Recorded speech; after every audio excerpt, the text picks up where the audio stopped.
It's like, oh gosh, twist my arm, And please. I said not now, and then they said, "Are you sure?" And I said, "No, I'm not sure." I kind of wanted.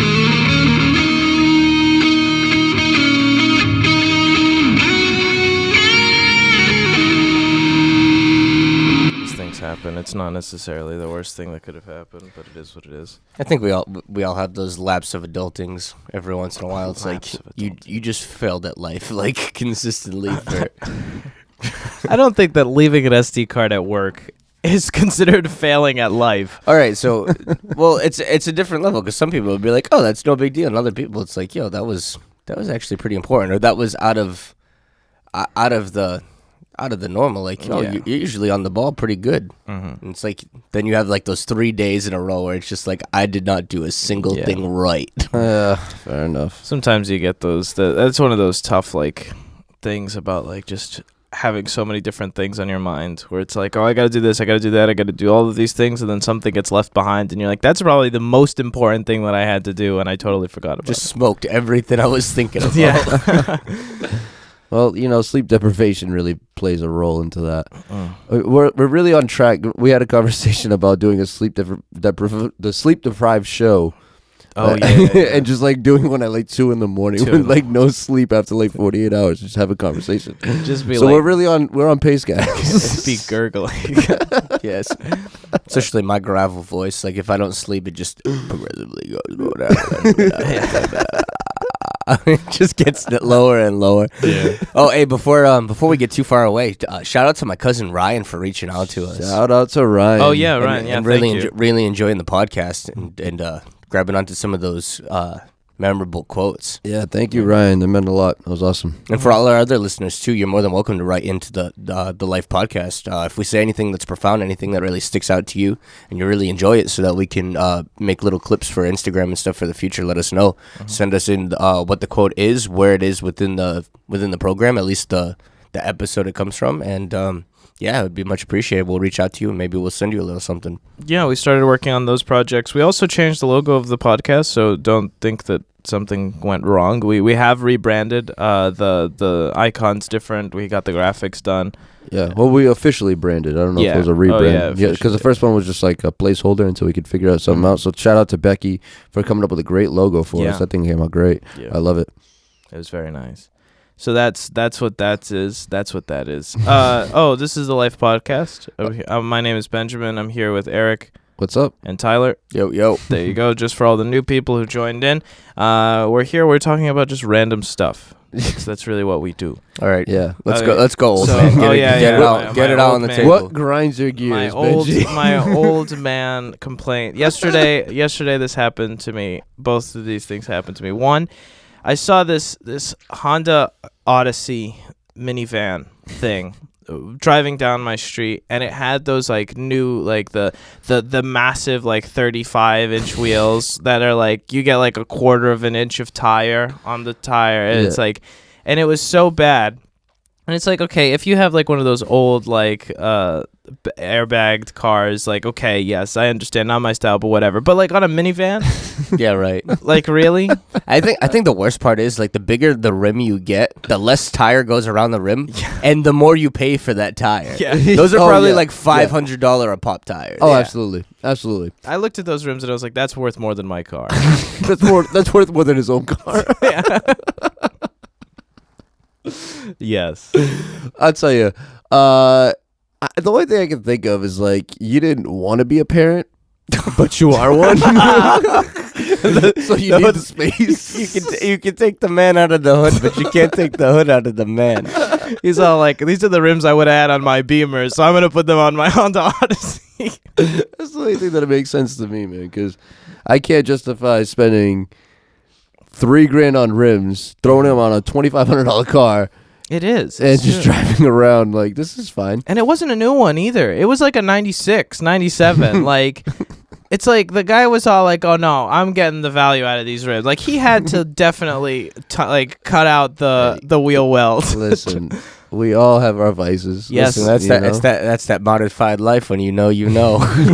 Yeah, fair enough. Fair enough. I just can't imagine that guy going over a pothole. No, Just absolutely must be not. absolutely Absolutely. horrible. pull the episode 3 Lambo maneuver. Just bottom out on a cigarette butt, Yeah. and that's it. You're cooked. Yeah, he's got a quarter of an inch to play, and in this city, that's nothing. That's not enough. That's not even close to enough. We got pothole. We got manhole covers that are higher than a quarter inch, like 2-inch displacement on those things. Well, that was my first problem yesterday, and then second problem, I got some movie tickets. They're $15 each now. Well, go ahead. $15, like for real, like a Netflix subscription is $15, and I know how Tyler feels about Netflix, but nonetheless, but like take it as a Trash. whole, take it as like a whole. $15 a ticket. How do you feel about that? You got to pay for the seats. All right, so $15.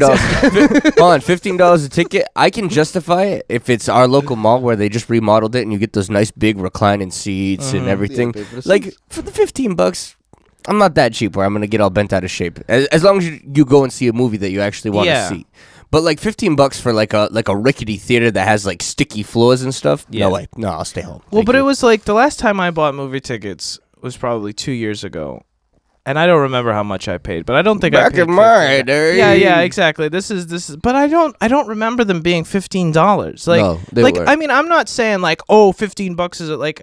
Thankfully, I'm in a position where I can buy $15 movie tickets, but Yeah. like, I feel like that's a lot. Like just comparatively. Yeah, it's legit. And the worst part is the theater doesn't even see any of that money.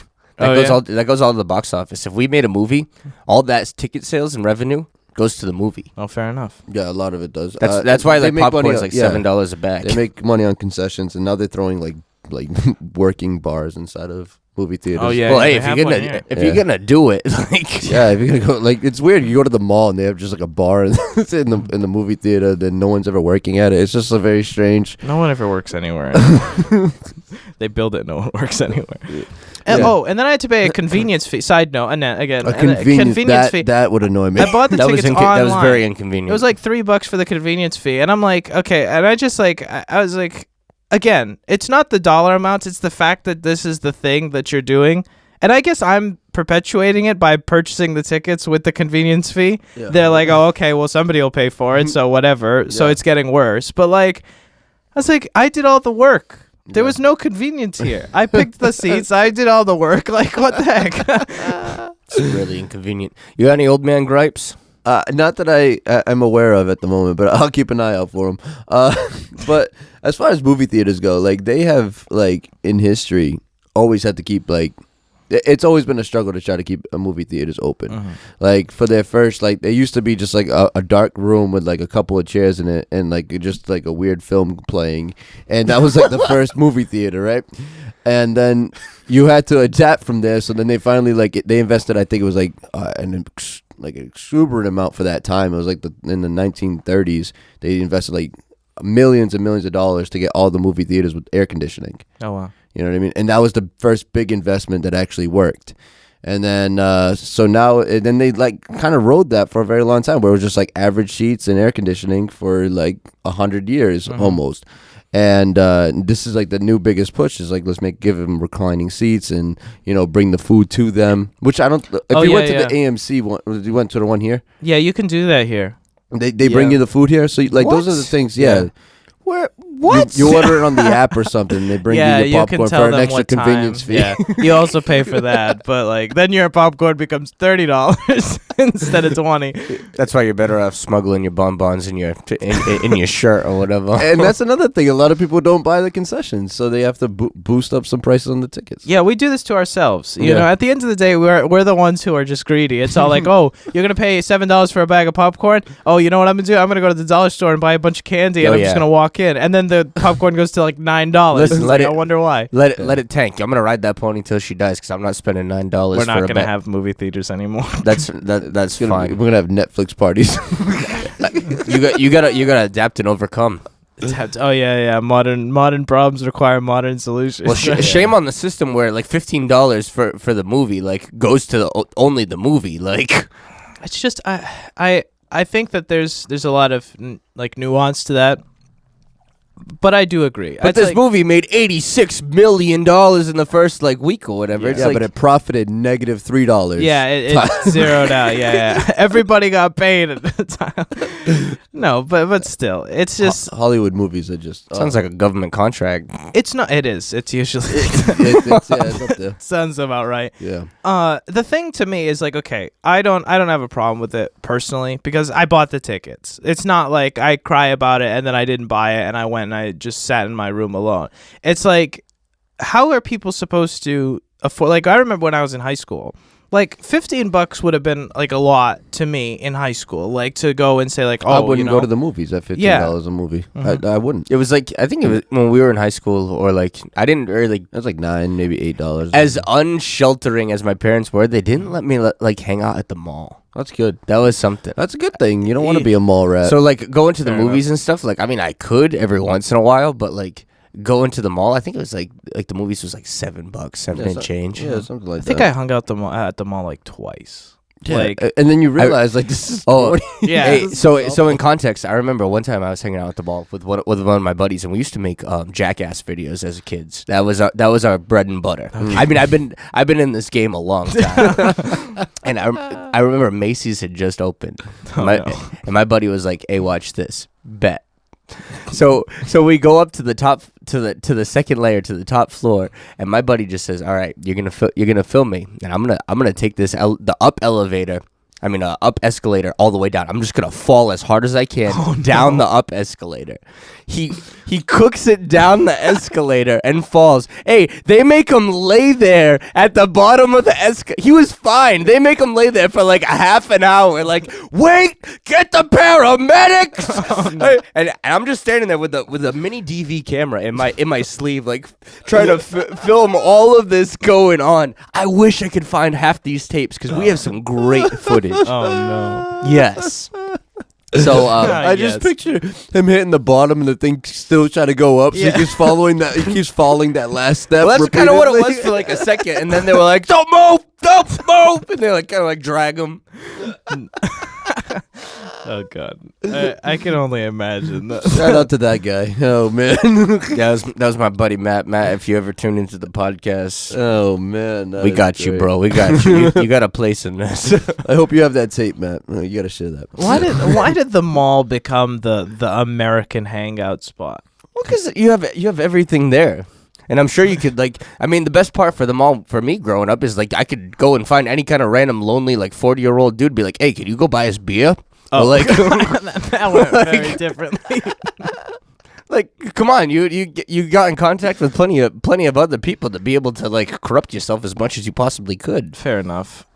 Fair. I mean, I don't know about anybody else's childhood.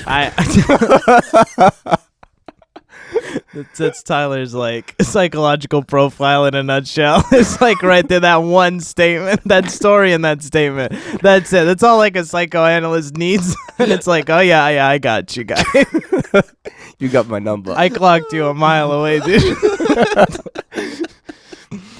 Listen, life was tough. It sounds like it. So yeah, those are my old man gripes with the rims in the movie theater. That's pretty much it. You had that topic that you wanted to develop? Yeah, we got a minute, but so let me finish this one, and then we'll roll into the next segment with an actual topic. They have annual subscription popcorn buckets now. No, and they're $30. Whoa! And you have to pay for the fill up. So to my understanding, this is how it works. You pay $30 for a bucket. Okay. And then you pay $5 to refill this bucket every time you want to refill it. But it's an extra large bucket. Think a Home Depot bucket, but shorter. Okay. But the thing that got me was, why am I paying to refill it? I'll pay the $30, but then give me free refills as long as I want it. You know what I mean? Wait, so you pay $30 a year? Whatever the amount is, it's $30 or $20 or whatever. Okay, we'll call it 30 just because that was the first number. So you pay $30 a year, and they give you a bucket. Yes, and I assume you have to bring the bucket with you. And you have, that's what I'm saying. So you have to bring the bucket back. Hey, but you can go to Home Depot, spend $5 and get a bigger bucket. Can I bring my own bucket and can you just fill this with popcorn? Probably not.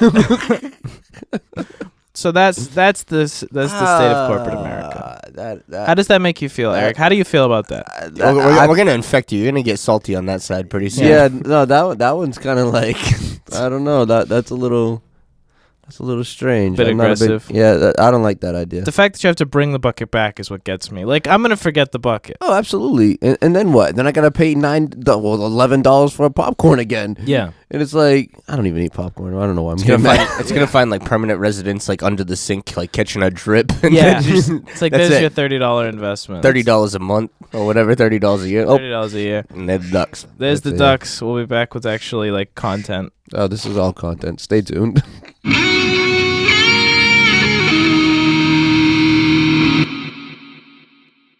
We would like to thank Anchor for sponsoring and hosting the Life podcast. So who are Anchor and what do they do?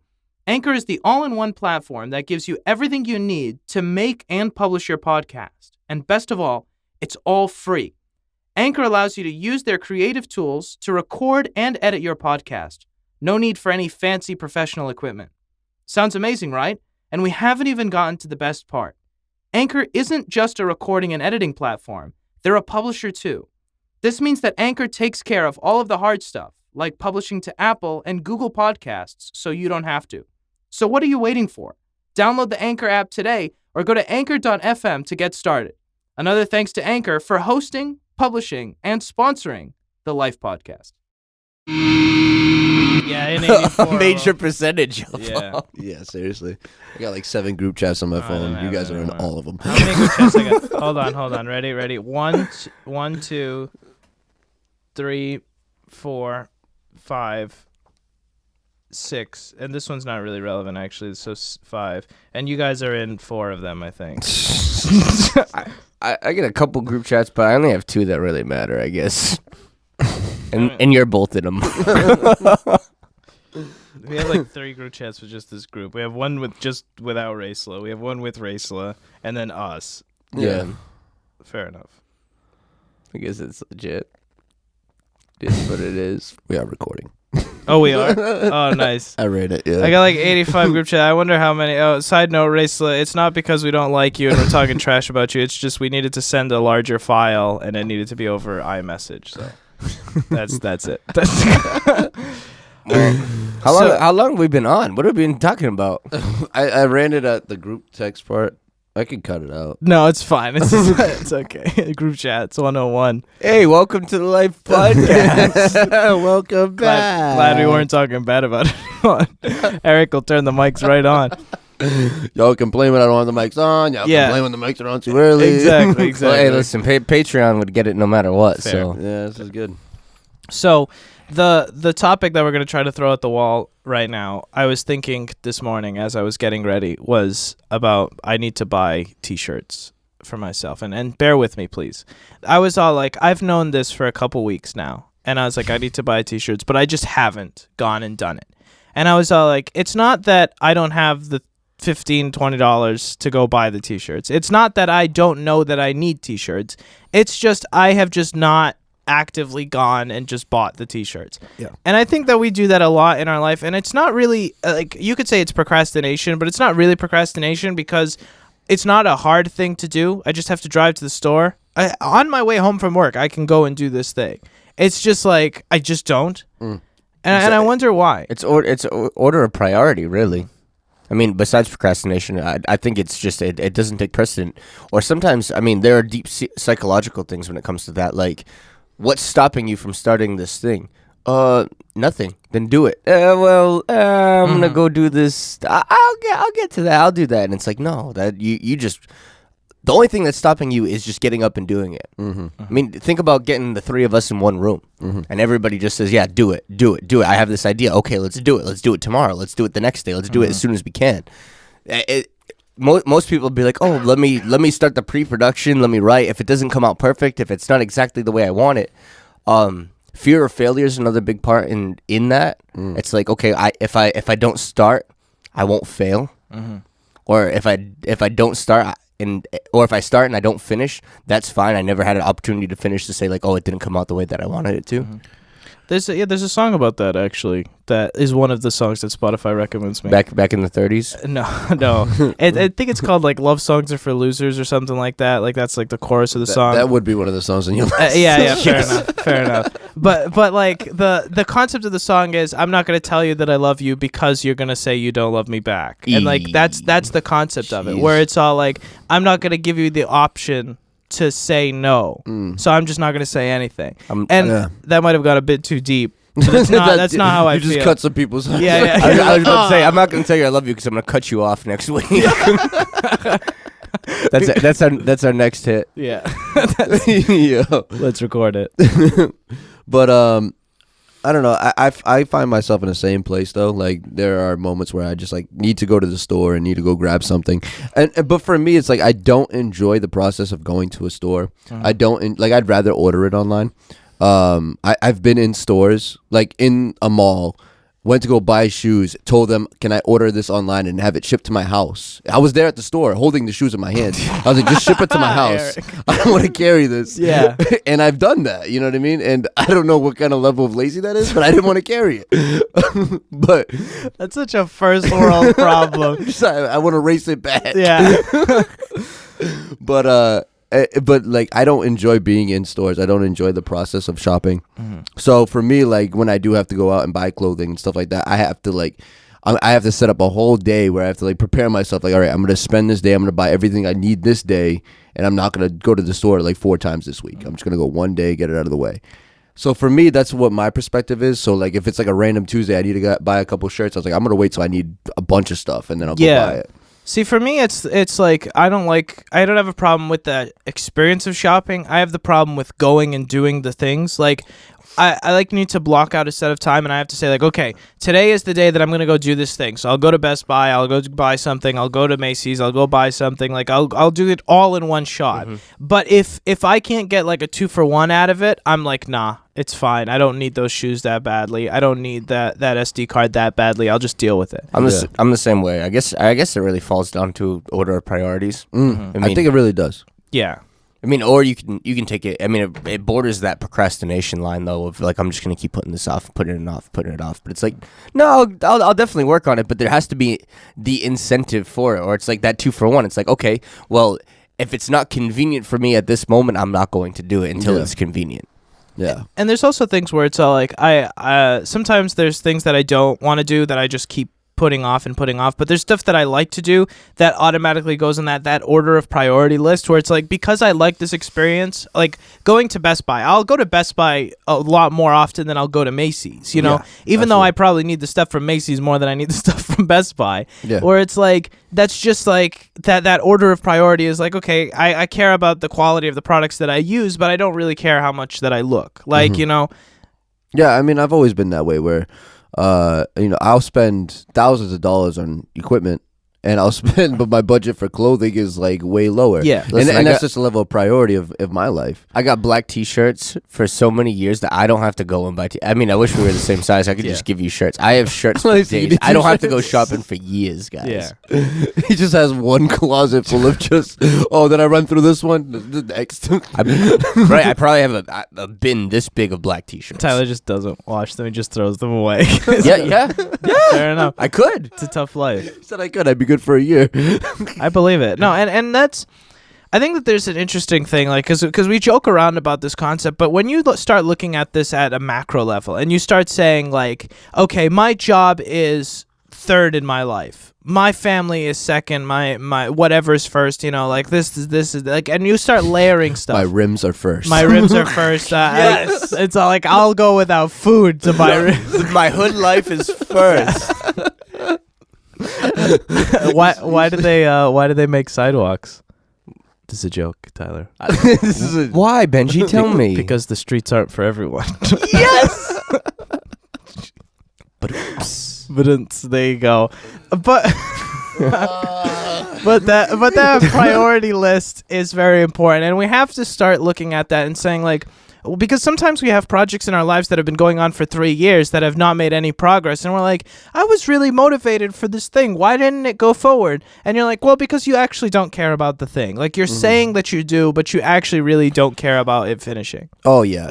You know how many times like I hear, and I've been in these shoes where you say something, but you're saying it because you in your head, like, this would be really nice if I could get this done because this would prove that I am a productive person. Whatever it is, like, I don't know, do my laundry. You know what I mean? It's not that I want to do my laundry. It's just that I need to do my laundry. And if I don't do my laundry and someone comes visit and see that I have, like, I still have clothes to wear, but I just have a giant pile of laundry that should get done. So it's that concept of, like, it's not really what I want to do. It's what I need to do. And because it's not something you want to do, you just, it's lower on your priority list. And that comes with discipline too, to do the hard things or to finish that thing that you thought you really were happy about, but now that the emotion's gone, like, do I really have the push to be able to, like, hunker down and get back in that spot and finish it? Yeah, like, oh, I want to quit cigarettes kind of thing. Yeah. You know what I mean? You don't really want to, but you know you should. Yeah. You know, and so unless you really have the discipline, it's going to be... That's what it is. Because if you, I mean, when you quit, most people still want to smoke. Even like, it's just a given fact. Like, I still want to smoke, but it's that that discipline of I need to stop, and I want to stop bad enough where that outweighs the how bad I want to smoke. You can also look at it in the opposite way, where it's like sometimes we get drawn in by the novelty of new ideas. Like just in a small little example, yesterday I made that little design for our ads or for the Instagram things for later on down the road, Which are awesome. which they actually came out really good, I'm surprisingly. So excited for 'em. Nonetheless, those I shifted the rendering of episodes 23 and 24 to tomorrow so that I could work on that today because I had an idea in mind and I wanted to do it. Now, which one is more important? You could argue either one, but it's also like, oh, this is new, this is a cool idea, this is what I want to do right now, so I'm going to do it right now, as opposed to, oh, I actually have other things that I need to get done, I'll just do that later. You know, and how often do we do that in our day-to-day life where there are more important things? Like the rendering of those shows are important, but I have more time. But the concept of like, oh, I'm not going to do this thing and I'll just deal with it later because I want to do this thing that I think looks appealing now because it's new and shiny and fresh. Absolutely. Learning how to prioritize is huge, especially when it comes to trying to be productive and trying to get everything done. If you don't prioritize, like, you end up in that bubble where, like, I end up in that bubble sometimes too, where it's just like I'd rather, work on something that's a personal project, throughout my day, and I spend a little bit more time. Like, I've been learning how to play piano, so sometimes I spend a little bit too much time there because this is new and shiny, versus I have some work that I should be getting done instead. And it's just because I want to do this, and the priority levels are completely skewed at that moment. So when there's something that's new and shiny, it does skew the priority list a little bit. So keep that in mind whenever you want to start something new. And not that it's a bad thing, you just have to be aware of it. Yeah. Talking about that too, think about, like, relationships and love, and you'll do some crazy things when you're in love. I mean, as Benji, I'd roll up at the studio with like 2 hours worth of sleep, trying to do a live morning radio show, and it's like, what's her name? What's her name? Like, don't talk about it, bro. We'll talk later. First coffee, but we'll talk. And it's really one of those things. It's like, oh, well, I have this relationship and it takes priority over my work life or this life. And as fun as that is, it's really not. That's not healthy either. No, absolutely not. Because sometimes you base, like, if you're talking about in the scope of relationships or even just projects in general, because this is what it boils down to, sometimes you base all of your motivation off of that initial burst of energy, and then you think that emotional connection, so like relationships, you see this a lot where it's all like it passes 2 months, 3 months, and then the whole thing fizzles out, or a project fizzles out after 2 or 3 months because your whole perspective and all of your motivation for that project was based off of the novelty of it being new. Well, and that's the perfect thing of relationships now, and that's why most relationships fail, because everybody bases it on feeling an emotion. Oh, I don't feel in love with you anymore. When really we've come to learn that love is a choice, it's an action, it's a deliberate thing. When you love somebody to do the best for them, when you don't feel it, that's love. Not like, I'm so mushy in love, so I'll just do everything for you. But then the minute you don't do what I want you to do, it's like, no, absolutely, and that's true. And it's like we do that with relationships, we do that with projects. Like how many times, and I'm thinking of for myself, like how many times I've started a project and like, oh, this is really cool, this is awesome, I'm using this new tool, I'm using this new framework, it's really, really cool. I hit a wall and then it's like, done. Yeah. Like, okay. It's a piece of software on my computer now that I never even look at. Yeah, this is a huge topic because you can definitely going back to like when you first get something, like whether it's a relationship, a new project, whatever it is, you do put all your attention into it. You commit yourself to this higher level of like, I'm going to give you everything I have. And you set this expectation in this, I'm going to use relationship because then it's a 2-person expectation. So you set this expectation of like, this is where we're going to be at all times. This high level, a high attention, high everything relationship. But, that gets exhausting. So after like 2-3 months, you're all right, this isn't new anymore. This isn't like, this is the same old things. And so you start to get back to your normal leveled out self. And that other person does not know who that leveled out self is. So now they're just meeting this brand new person and they don't like this. They like what you first displayed and you can't maintain that. So it's super important to remember that when you're starting a new relationship, to keep the lines and boundaries there. So that you don't end up setting an expectation that you can't meet, and you set the expectation yourself. Those are the lines you drew when you first started. You know what I mean? And if you can't meet them anymore, this person isn't going to be happy with you anymore, and all of a sudden the relationship falls apart because you're giving them what they didn't sign up for. That's huge. That was great. Good job. Yeah, that's very true. And it's also the concept of like this, a lot of people have a zero friction policy where it's all like, if there's any friction whatsoever in this concept, that's it. I'm out. Like, that's relationships, that's projects, that's... Netflix is trash. Just triggered. Just like triggered. Like, no, but like the concept of like, okay, this relationship's going fine, this is going perfectly fine, you have one fight and then the whole thing's done. Yeah. Or you're working on a project, I love this idea, and then you stop watching the tutorials and you have no idea what you're doing, and then you're like, I'm dumb, I have no idea how this piece of software works, I'm out. Yeah. And it's like, can we just, like we talked about this in the Just Do Something episode, like you have to keep pushing forward. Of course, there's situations where you don't want it. There's extremes to these situations, of course. But like pushing forward and pushing past that wall is very important because then you get to see what you didn't know before. Yeah. Like you get to experience things that you didn't experience before, like with the software, with the relationships, whatever. Absolutely. And it's the discipline of continuing that new recipe. It's like, okay, well, I need a new result, but I'm going to start baking the same cake. And it's our natural inclinings. It's like, oh, I need to use eggs when this new cake doesn't use eggs. It's like, oh, well, no, I got to keep going. I can't use eggs. I can't use eggs. I can't go back to that old way. There's a lot of different ways to talk about this, and it's very interesting. But the ducks are here, and we're going to take a break, and then we'll be back, and we'll continue this discussion.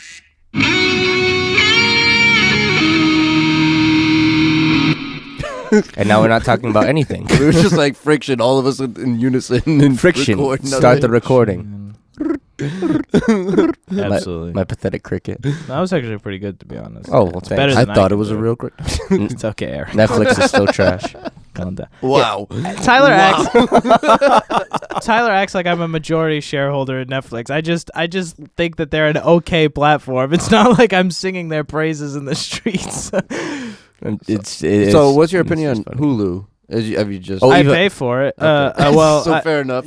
Okay. So Spotify gives me the discount because I'm a student. They pay $4.99 a month for Spotify, Hulu, Showtime, the whole shebang. No. So that's definitely worth it to me. Yeah, no, that's definitely worth it. Wow. If I was gonna pay $4.99 for Apple Music, I was like, oh, I'll pay for Spotify because basically the same thing, and then get Hulu installed.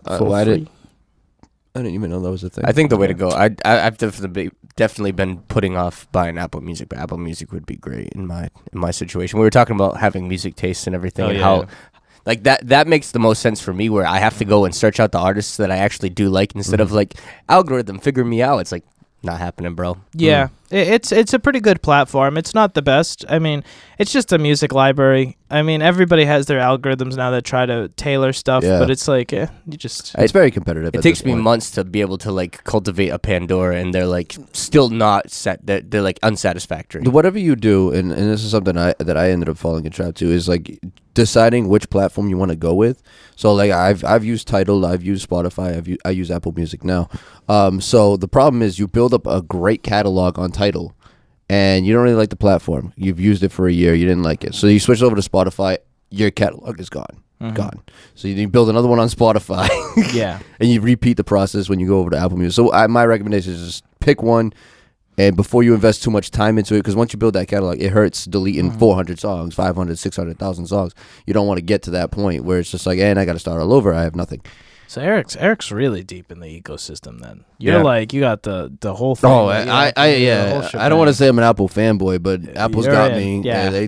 I can't. I try to run it, and it's like they just got- pull me back. They got me good. For it. Yeah, I got to pay for storage and everything. They got me in. Friction. I was telling Tyler that they asked me if I wanted to upgrade. I was like, I told Tyler, Apple forced me to upgrade my cloud storage, and I was like, actually, they just asked me if I wanted to pay them more money, and I was like, Oh gosh, twist my arm, Yeah. please. I said not now, and then they said, "Are you sure?" And I said, "No, I'm not sure." I kind of want it. exactly. They're like, you paid 99 cents a month. Would you like to pay $2.99? And I was like, yeah, that seems fair. But yeah, going back to our conversation Zero about friction. zero friction. I do have I don't want to say I live like that zero friction lifestyle now, but I do have a tolerance where it's like if there is friction, I think there's avenues of friction where it's acceptable. There is healthy friction. There's healthy friction, but there's also that friction where it's just like this is never gonna work.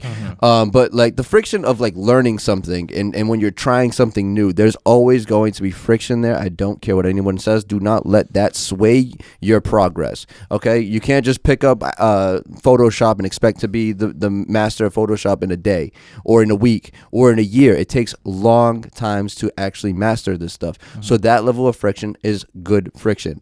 But if you're gonna pick something up and then and this you have to have discernment on this because you have to really be aware of everything that's going on. But there are things that will happen that could be clear signs that you shouldn't be doing this. Like there was one point where I was in a working situation which was not where I was supposed to be for quite some time, so there was a lot of friction there, and then like really obvious signs started happening where like I almost died twice, and then it was ridiculous, but it was just like life was like. There's a lot of friction there. I had to step away for my own well-being. That's why they made sidewalks. Yeah, that's why they made sidewalks, right? It's the street. Just walking. The street. It was funny because I was walking home because it was really close to my house, and I was walking home on a sidewalk, and I almost got stabbed. Oh, jeez. By like, and they weren't even like they saw me. They thought it was somebody else. And there was like 7 people. Oh, snap. And I didn't even hear them because I had headphones on. Yeah. And so I didn't even know they were there until like I looked over my shoulder. There was a face right over my shoulder. Oh, mistake and he had a number knife one. in his hand. Oh, and I was like, oh. And then I just hear like, that's not him. That's not him. Oh. And they like, listen, my neighborhood is pretty bad, guys. You don't say, Eric. Some obvious life advice. Step 1, walking home at 12 o'clock at night, not wearing headphones. It Number was 2, 6 o'clock. In the morning? At night? 6 o'clock at night in winter time. Oh, okay, so it's dark. It was dark, yeah. So I'll Hey, give him listen, that. America, And then- America, we don't play Well, games. and that's point number 2, America, bro. yeah. So, but anyways, that has nothing to do with the friction part. That was just my neighborhood. You gotta get in. Epa, yeah, no. Oh, yeah. I You gotta know. pay to play. I know. But so that being said, there's frictions in life where it's like obvious you shouldn't. Let me just leave this right here. Never know. Listen, Alright. it's my constitutional right. Yeah. So there is frictions in life that happen, and those things are like clear. For that one, it was clear to me that I had to step away.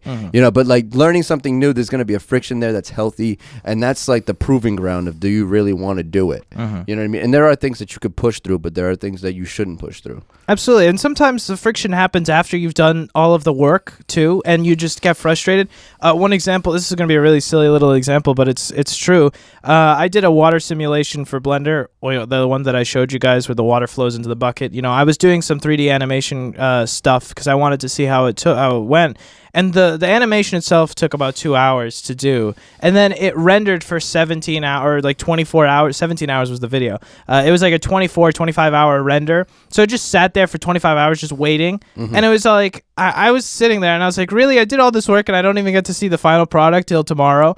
And it's like what type of system is this? But sometimes if we apply that to day-to-day life, it's like you can do all of the work, go through all of the effort and then not see any results for a sizable amount of time. And sometimes that becomes like not like depressing but disheartening, where you're like, wow, like even though I did all of this work, I still don't get to see the results. Yeah. And you feel that friction inside. You know what I mean? Like you feel it in you where it's just like when you have to go to work and you really hate your job. That feeling you get That's friction. Mhm. That's the friction that we're talking about. All right. So hold on. So it just came to my mind. But the difference between like healthy friction and the other friction. There's friction that you can push through, and there's other friction that makes it impossible to push through. I kind of lost my initial thought as I was getting in there. But if you have anything to say, let me keep working on that, because that was really important to be able to discern the difference between the frictions. That's key, because you can like give up too soon if you let the friction stop you. So that friction inside of you, there are frictions that you have to push through. Like you have to pay the bills, you have to do this, you have to do that, you have to get through this in order to have a better life. Absolutely, there are points in time where you have to push through the friction. But the avenue that gives you the least amount of friction, in my opinion, is the avenue you're supposed to walk. Well, that's how electricity works. That's how water works. Yeah, from point A to point B in the fastest way possible, and that's the way that's the frictionless.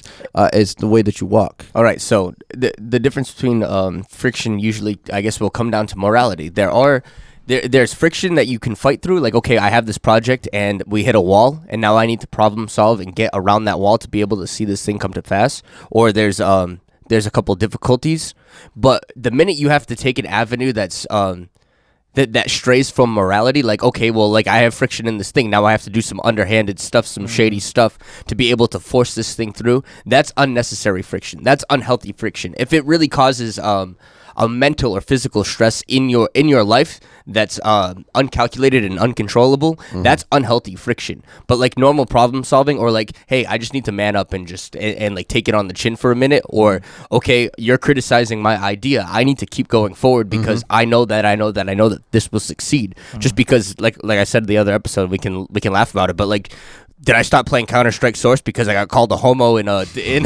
in a lobby before a game because I was like 13-4? Like, Yeah. It's like, no. There's also something that we have to realize, that there's a difference between friction and loss of interest or decrease in interest. Oh, yeah. The idea that it's all like, okay, you have a business idea and you want to do this thing. Like, let's talk big picture. You want to start a business, but that means that you have to work 18-hour days because you work your normal job and you have to work on your side project. So you're working 2 jobs and you're just grinding it out. You're making it work. That's not fun. That's not fun at all. You could call that friction. You can call that loss of interest. You can call that whatever. That's just not fun to do. But you have to look at it as the end goal is worth all of the effort that I'm putting in right now. I completely agree. And some people lose sight of that, and that's a relationship thing. That's a whatever thing. That's a discipline thing. Yeah, you have to. We talk about investment. That's what putting money in a savings account is. The same concept, that you're leveraging current discomfort for future comfort. Absolutely. That's that. Yeah, no, you hit that perfectly, and that's important. Like, it's hard to really explain everyone's got their own perspectives of the friction in their lives, and it's hard for us to say like this is like it's not black and white. There's a lot of gray area here. Yeah. And that's the thing, is that's why it's hard for us to really we can't tell you what's right, we can't tell you what's wrong. You have to use your own judgment and decide what's right for you. But if it's your dream, it's not going to come easy. It's just not. There's going to be like forces that stop you or try to stop you, and if you just give up at the first sign of trouble, you're never going to get there. It's like that picture and that meme, I'm sure you guys have seen it, with the guy who's like digging for gold, and then he's like one hit away from hitting the gold, but he gives up and he walks away, and the next guy comes and he takes one swing and takes the gold. You know what I mean? Like, you don't know when that next swing is going to be the gold hit. You have to keep swinging. If it's your dream, you know what I mean? You have to be aware. But like, there are things in this world where if you're doing what's right and you're doing what really fulfills you, whatever comes against you does not stop that feeling inside of you, that you just keep moving forward. All right, so some practical stuff. We talked about it. Like, how do I be able to use better judgment or use best judgment? Because every time I trust my heart, sometimes it goes wrong. Well, first, when it comes to friction and making right decisions, bring it back down to morality. You need to have a sense of morality and what is truly right and what is truly wrong. If your decisions negatively affect somebody, or if you have to go and skirt some laws or skirt some things to be able to make it happen, don't do it, because that will come back to you, and that's going to show up in negative areas of friction because you're forcing this thing that wasn't meant to be forced. If you stick a key in a lock and it's not supposed to be in that lock, but you can kind of get it to move, and if you force it, you'll break the lock and get in. But you weren't supposed to be there. Now that's breaking and entering. Yeah, I was gonna say that's breaking and entering. Right. Yeah. there's also the sunk cost fallacy, which is the opposite of this concept, where it's all like, well, sometimes it's both ways. It's like, I've invested so much into this thing, so if I just invest a little bit more, we're going to get over the edge. That is true sometimes, but it's not true all the time. It's true when you're doing like something that you love. It's not true when you're at a casino. And we have to realize those things. It's like putting an extra $100 on black isn't guaranteed to get you your money back. I've been riding the slot machine for 3 days. It's got to pay out eventually, man. Yeah, it's like no, it doesn't. And you have to realize those casino opportunities where it's like it looks so nice and it's so bright and it's so flashy and it's so nice, and sometimes it'll take your money away, or it'll take your time away, it'll take your relationships away, because a lot of times we bet more than we're willing to risk on certain situations. You were going back and you were talking about like that discipline and being able to push through, and that temporary discomfort for your future comfort or your future goals. Going back to the very beginning of this and just rounding this off as on a wholesome note, it's really the end of priorities. You can be maxed out as long as your priorities are in the right order, and you know you're at whatever 90% operation, and you have plenty of time to rest. You have plenty of time for your healthy relationships. When everything falls in the right places, you can be maxed out and still operate very well. Yeah, absolutely. Another thing is research what you're getting into. Get all the information down. Understand what the risks are before you step into it. I don't think we do that enough. I think a lot of us, and it's not a bad thing, but we do jump in, without knowing what we're jumping into, and then things happen, and it's like you don't know if it's supposed to happen, it's not supposed to happen. All sorts of things are getting thrown up in the air, right? And you just don't know. Well, that's a funny place where sometimes the risks that we take, it's sometimes better to be ignorant. Sometimes to the difficulties, because you'd be like, man, if I knew what this was going to entail, maybe I wouldn't even tried. Yeah, and that's important too. But I do think that to some level, to some degree, you should at least have a basic understanding of what the typical risks are before entering something. Like when you go into a casino, you got to understand that game is already played before you got there. But versus like starting your career, you have to understand what other people who have succeeded in this career, what they went through in their early career. We were talking about business the other day too, and it's like, okay, well, I invested a ton of money into this thing. Like, business is business. Like, you wouldn't let that ruin a relationship because you lost. You know the risk when you lost a ton of money. It's like, oh well, that's what it was. It didn't have anything to do with your actual personal things, unless they fit, like they maliciously were like, I gotta tank this so you lose your money. But it's pretty sure the guy that you invested in, you believed in his cause, and you knew the risk before it happened. That's also illegal to do that, like to actively tank a company. But nonetheless, prove it. A quote from Napoleon Bonaparte to close off today: "Take time to deliberate, but when the time for action comes, stop thinking and go in." Absolutely. And there's the ducks. Wow. All right, let's Benji see. timed that very well. Thank you for listening to the Life Podcast Show. We really appreciate all your support. We meet every Monday, Wednesday, and Friday morning just to talk and share our perspectives